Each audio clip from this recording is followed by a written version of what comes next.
30. Yeah.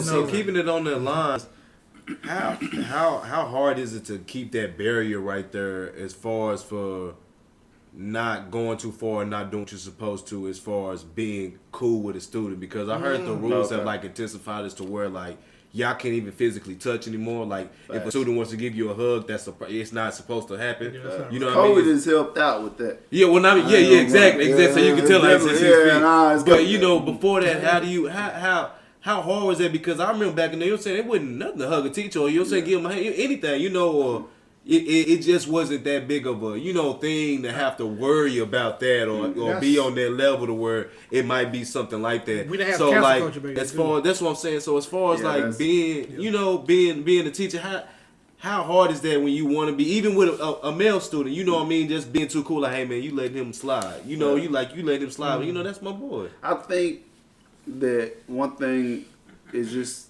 it's specific relationships, and because I'm like that with like what he's saying, I'm like that with everybody.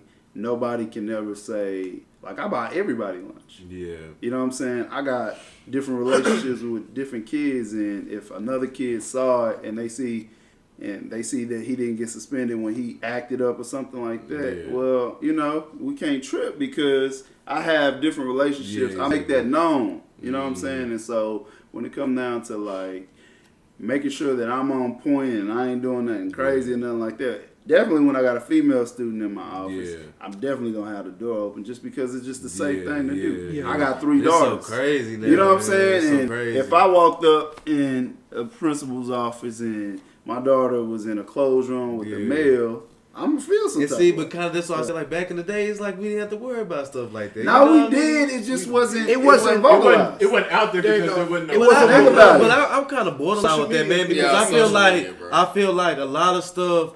There were stuff that's still going on now. That's been going on. It's, you know what I'm saying? It's just everybody knows. You're leaving out the main factor. It's social media. No, of you course. You can do something, and then people that have no idea who you are, nothing can sit from their couch and they gonna run with it. You know what I'm saying? That's about it. Like, if they can take, like I said, me, because I'm hard on kids. Sometimes I am yelling. And I am getting on them, but it's out. They know it's out of love. But if a kid were to record me and they just get that moment of me, all the 8 years that I've been doing all this, this stuff goes out the window. You know what I'm saying? So verbally abusing the kids.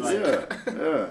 Like when they got on Kevin Hart from some stuff he did, 10 years ago? Yeah. It's that council culture, man. I worry about that too. That's something that I'm thinking about politically. You know what I'm saying? Strategically, how can I say what I need to say without offending somebody or offending a group of people? Because that's all it's gonna take.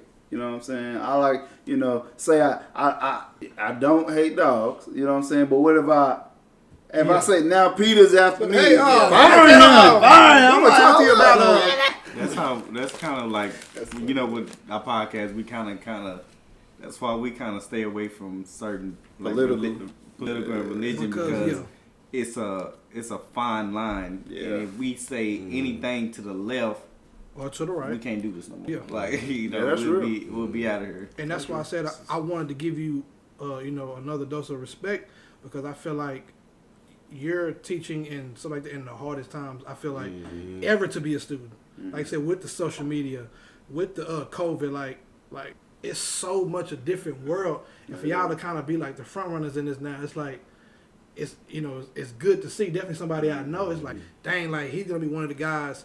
Like when this all started, like he was one of the guys leading the youth during a new world. Pretty much a new world. And another thing we forgetting about as far as how do I word this? As far as with people deciding on their sexuality. As far as because now I have a brother that's a teacher in Frisco ISD. They have to use the they, them, or he. Or, you know what I'm saying? Do you know? Yeah, like you don't. Yeah, I got you. So do they make y'all pronunciate? You have to.